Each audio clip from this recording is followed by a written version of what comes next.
திமுகவை பொறுத்த வரைக்கும் அவங்க கூட்டணி வந்து பலமா இருக்கு அப்படிங்கிற ஒரு விஷயத்தை முன்ன வச்சுதான் அவங்க தேர்தல் களத்தை சந்திக்கும் பொழுது காங்கிரஸ் இப்போ வந்து ஆட்சியில் பங்கு அதிகாரத்தில் பங்குன்ற மாதிரியான ஒரு விஷயத்தை வந்து எடுத்திருக்காங்க. பாமக ராமதாஸ் அவர்கள் வந்து திமுகவுடன் கூட்டணிக்கு வந்தா நாங்க வெளியேறுவோம்னு சொல்லி விசிகா வந்து ஒரு விஷயத்தை வந்து இப்ப கிளப்பி இருக்காங்க. இந்த மாதிரியான சூழல்கள் இந்த தேர்தல் நெருங்கும் நேரத்தில் திமுகவுக்கு பலமா எப்படி அமையும்? முதலாவதாக காங்கிரஸ் வந்து ஆட்சியில் பங்கு அதிகாரத்தில் பங்கு என்று கேட்கக்கூடிய நபர்கள் யாரும் அதிகாரப்பூர்வமாக காங்கிரஸ் கட்சியில் அதிகாரப்பூர்வம் அதாவது டெசிஷன் எடுக்கக்கூடிய இடத்துல இருந்து சொல்றவங்க இல்லை. நேற்று முன்தினம் அகில இந்திய காங்கிரஸ் தலைமை தெளிவாக சொல்லி இருக்கிறது, யாரும் பொதுவெளியில் பேசக்கூடாது, அவருடைய கட்சிக்கு சொல்லி இருக்கிறது. அகில இந்திய தலைமை வந்து முடிவெடுக்கும் அப்படி என்று காங்கிரஸ் கட்சி சொல்லி இருக்கிறது. அதுபோல எங்களுடைய கூட்டணி என்பது ஏதோ 2026 தேர்தலுக்காக இப்போது உருவாக்கப்பட்டது அல்ல.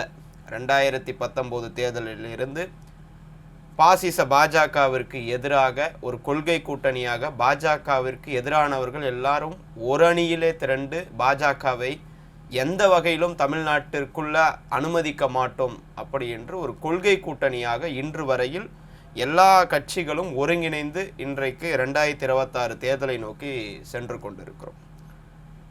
இன்றைக்கு இந்த கூட்டணியில் ஏதாவது பிளவு ஏற்படுமா, பிளவு ஏதாவது நடந்து விடுமா என்று எதிர்கட்சிகள் எடப்பாடி பழனிசாமியாக இருக்கட்டும், பல பாஜகவாக இருக்கட்டும், இந்த கட்சி வெளியே வந்துடும், காங்கிரஸ் வெளியே வந்துடும், விசிகா வெளியே வந்துடும் அப்படி என்று அவருடைய யூகங்கள் தான்.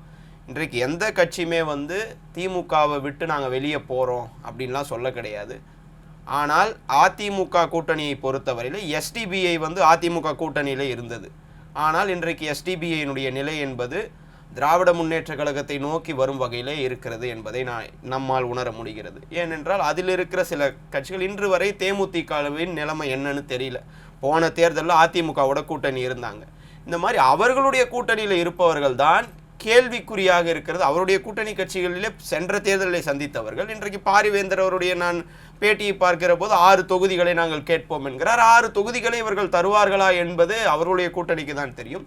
அப்படி கூட்டணியிலே பிளவு என்பது அவர்கள் கூட்டணியில் தான் உருவாகி கொண்டிருக்கிறது. திமுக கூட்டணியை பொறுத்தவரையில் இன்றைக்கு ஒரு கொள்கை கூட்டணி 2026 தேர்தலை நோக்கி மீண்டும் திராவிட முன்னேற்ற கழகத்தின் ஆட்சி அமைய வேண்டும் என்று எல்லோரும் ஒருமித்த கருத்திலே இன்றைக்கு இயங்கிக் கொண்டிருக்கிறார்கள். அந்த கூட்டணியில் பிளவு வரும், இவர்கள் வெளியே வருவாங்க, காங்கிரஸ் வெளியே வந்துடும், விசிகா வெளியே வந்துடும் அப்படி என்றெல்லாம் எதிர்க்கட்சியினுடைய யூகங்கள். அந்த யூகங்களுக்கு திராவிட முன்னேற்ற கழகத்தின் தலைமையிலான கூட்டணி என்றைக்கும் இடம் அளிக்காது என்பதை உறுதிபட தெரிவித்துக்